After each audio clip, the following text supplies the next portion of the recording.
Now, before we go over our segment, let's take a quick moment to talk about how cars managed to become such a big part of today's world. When cars were a very new concept, travel was completely dependent upon wealth. The rich rode while the poor walked. In America, Henry Ford, who's easily most famous for the invention of the Model T, didn't drive his first car until 1896. However, Ford didn't drive his first Model T until 1908. The Tin Lizzie, as it was nicknamed, originally cost $850, which in today's money is worth about $27.8 grand. But after 8 years, it went down to being only $360 since he was finally able to perfect the assembly line. By 1918, over half of America's cars were Model Ts. In 1914, Ford was able to double the wages of his workers while also being able to double his profits at the same time. The following year, Henry Ford dropped the price of his cars by about 2/3 and ended up selling 1 million cars. The Model T ended up being built in 32 countries, and by 1932, Ford was manufacturing 1/3 of all the world's automobiles. In France, Louis Renault built a 4-wheeled small car that came equipped with one of his inventions, a 3-speed gearbox with reverse. This first car of his, called the Renault Type A, officially established Louis Renault as a manufacturer. Louis Renault became a mass producer in 1905, and with an order of 250 taxicabs, within 2 years, there were more than 1,500 Renault taxicabs driving the streets of Paris, and more were exported to other countries. André Citroën was greatly influenced by Henry Ford's production methods, and in 1934, Citroëns were among the first front-wheel drive cars. The Citroën stuck out in the car industry at the time as it had a very strange design. In 1948, Citroën first introduced their low-cost car, the 2CV. For almost half a century, the 2CV revolutionized the French car industry and became a major part of the country's culture and way of life. The first 2CV was created in 1939 and only made its public debut in Paris. The 2CV contained only one headlight, no starter motor, and very loose suspension, which made the car jumpy on bumps. However, this helped to make the 2CV very cheap, and it was designed for the countryside. It was originally made to replace a farmer's horse and cart.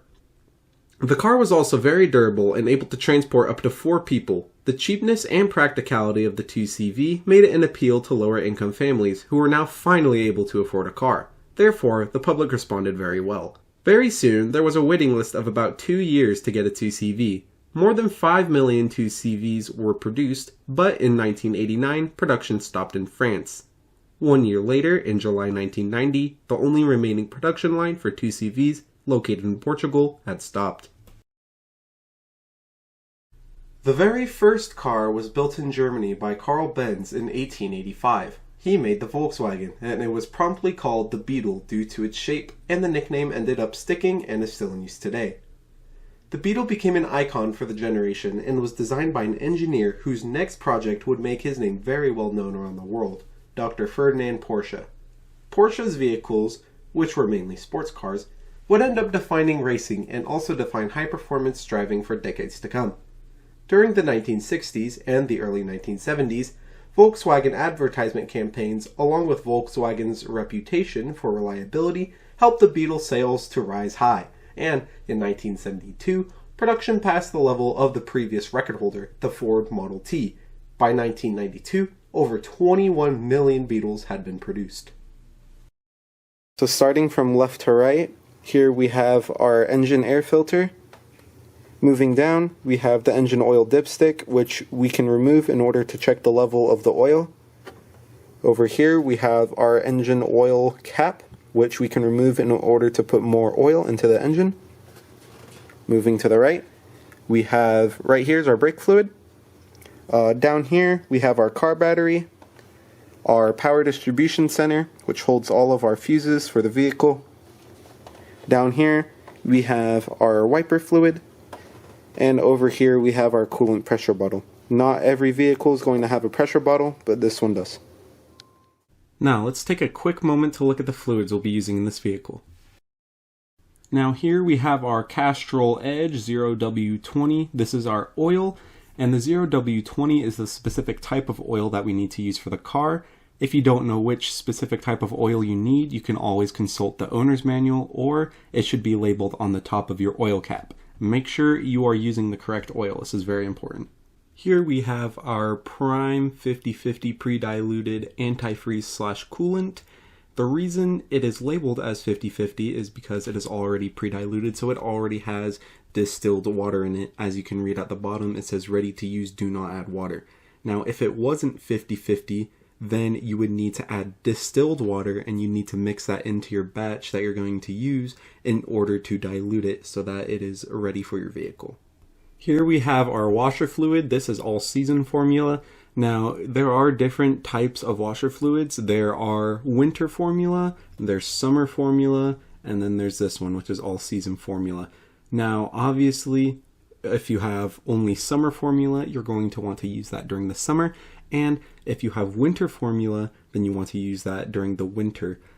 The winter formula, you want to use that during the winter just because it's harder to freeze and it's more built for the winter. And then the summer formula is obviously more built for the summer. So make sure you are using the correct formula for the correct season. Now here we have our .3 brake fluid. Now just like with the oil, we want to make sure that we are using the correct dot for this. So for this specific car, we're going to use .3, but for other cars, you'll use a different dot number. Now, if you don't know, again, what dot number to be using, you can always consult the owner's manual, but make sure you are using the correct dot number. Again, very important. For this video, we'll be performing on a 2015 Jeep Renegade. So in order to access the air filter, we must first loosen the screws around the air filter box. After they have all been loosened, then we can remove the cap and we can access the air filter. The dirty side. Here we inspect the air filter for cleanliness and are going to replace it. This part is where it's white. There's no airflow there. That's why that is. To test an air filter, you look through it. Now, it's recommended that your air filter be replaced if it's showing any signs of being coated with dirt, clogged with debris, or showing signs of damage. This piece catches the big chunks. A lot of air filters just have paper like this. They don't have that. This just catches the big chunks. It's had a new one. This is not the original. That's a good thing. 5-6 years. Air filters can be carefully cleaned using compressed air as long as you're being careful not to damage the air filter. If using air, be careful not to place the air nozzle too close to the filter to prevent damage. You can also tap the filter against a clean surface to knock out any debris. Be sure that the air filter is being placed in the same position that it was removed from. Now that the air filter is back in the airbox, we can begin to tighten the screws and any clamps to make sure that the airbox is securely fastened. That way, no air will bypass the filter. In the following segment, we will discuss how to change the engine oil and filter. If the vehicle has been recently driven, be sure to allow for some time for the oil to cool down to prevent any burns from the hot oil. Some tools that will be needed include the correct size wrench or socket, a container to drain the oil into, and an oil filter wrench in case the filter is unable to be loosened by hand. You may also need a funnel to prevent spills while putting clean oil into the engine. You may also want to have some clean rags on hand. On our demo vehicle, we will need to remove the skid plate in order to access the oil pan and filter.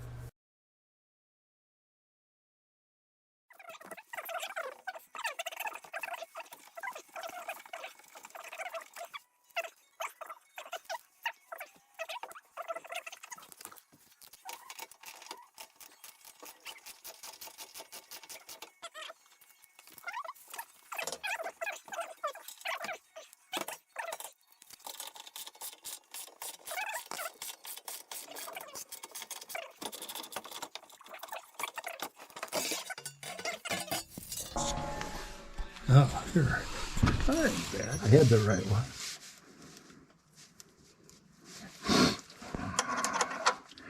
Yeah, somebody did the same thing. They're using a 13 on it, and that's too big. It's going to shoot out now.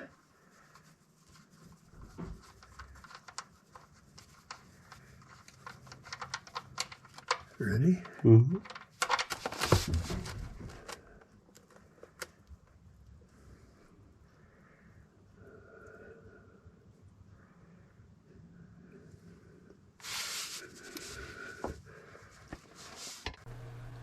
Here we are waiting for the oil to completely drain. Do not replace the oil drain plug until the oil has come to a very slow drip. Make sure you put it back in before putting in new oil. Do not over-tighten the plug in order to prevent stripping on the threads.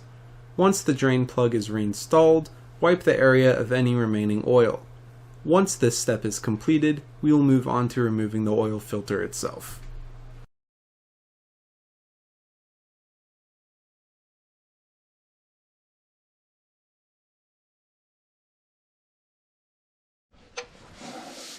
Now,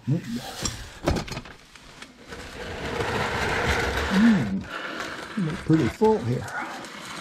Oh, Yeah. let me see if I can get this on there. Just a trick, it's way up in there. You see? You got it? Putting a new one on, it's easy, but this. There.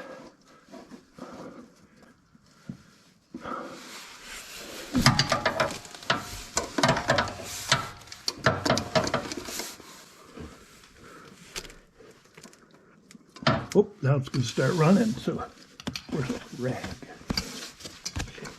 Oh, here. Well, that's not it. Let me just take it off. Yeah, you're going to need a rag. Oh, here.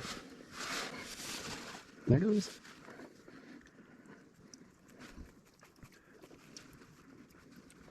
Get your arm over there. Yeah, good idea. There we go. Now tip it into the thing Yeah, I'm just trying to not get your and hold it there. driveway. Don't dump it in there, just hold it. You just make. I'm sure the gasket came with the filter. What can happen, this rubber gasket, it's with the filter this time, can stick up there. Oh. Take this off, you don't notice that, and you put the new one on, and you got a double gasket, and you're going down the road and oil pressure comes up, it'll blow it right out.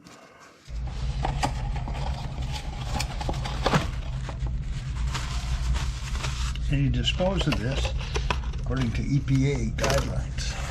All right. Light coating of oil on the gasket.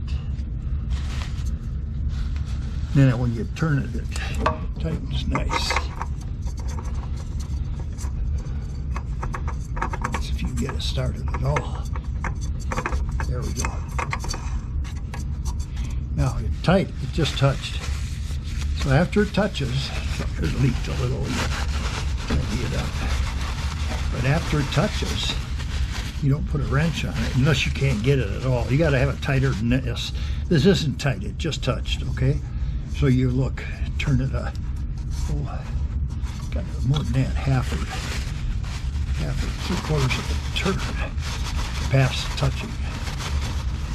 That way it's not over tight. Let me get my right hand up there. There, like that.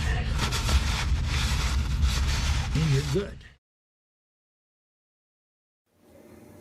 Alright, so real quick, we're going to go over how to remove and change your wiper blades. So on this car, the little button to remove the wiper blade is located right here.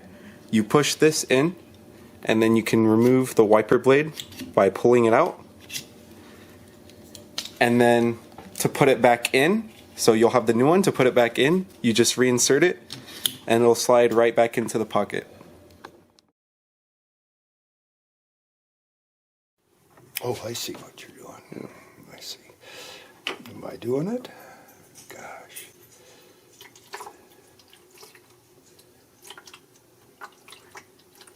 That's probably enough to... Boy, what's inside there? Oh, nothing. I thought it was all gooey. That's just a sponge litter, okay? Again, a manufacturer's recommendation. Same with the oil. Remember the oil and weight and what else? And then you pour. Probably about all.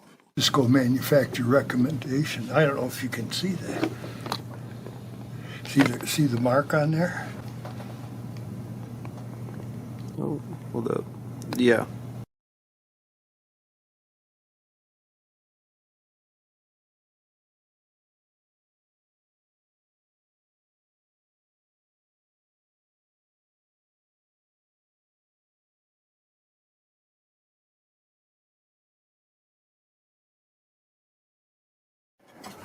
Nice.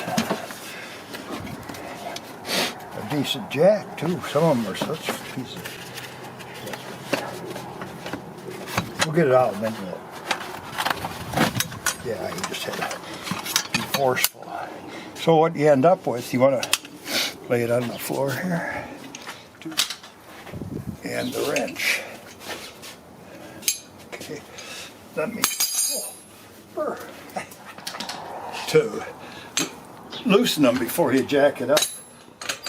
And then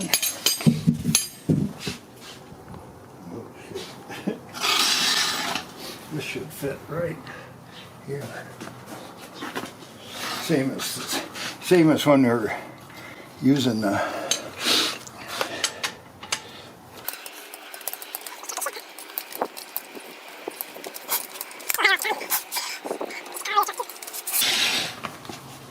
you got this thing. Okay. Now I know where we're going. I don't need to lay on the ground. But you probably would.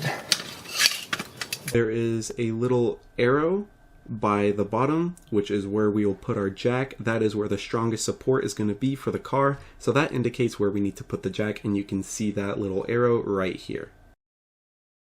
Right on.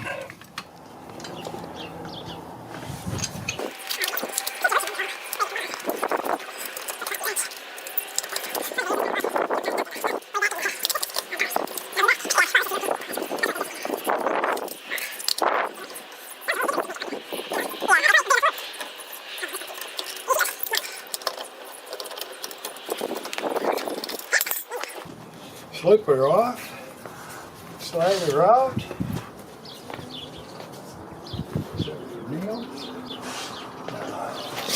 There's the meat of it. Good spot. Wiggle it in there. Until you get it up on that hub. Want me to hold it? No, here's the thing with this. It's easier to put the lugs on when you have a stud and a nut instead of this deal.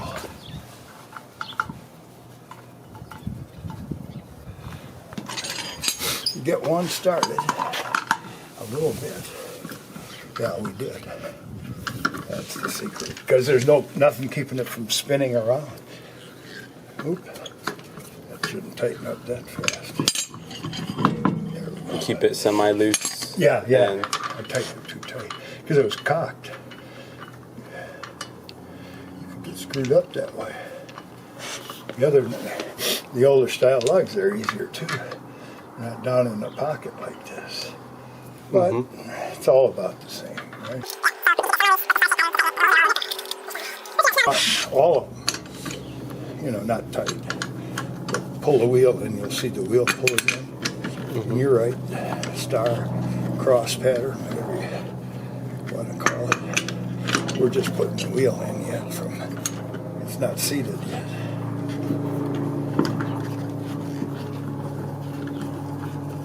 The reason you do that is you make even tight. You'll tighten up one side completely, and then the other, that'll upset the apple cart. It's got to be even, so you're putting a strain on that hub and the wheel evenly, not more on one side. That's why they torque things.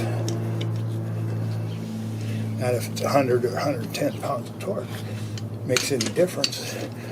But they're all even and tight and crisscrossy. So then snug them up a little.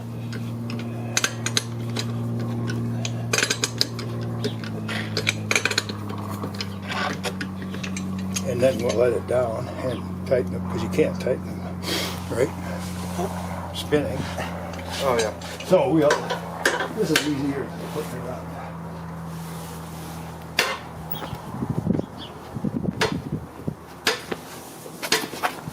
Let her down.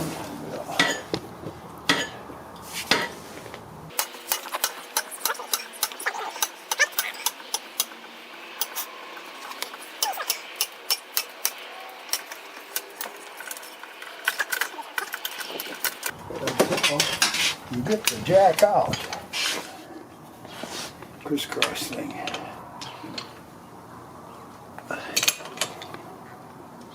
And you want to get them all about the same, which is hard to do. Now we go do it again. 1, 2, 3, 4, 5.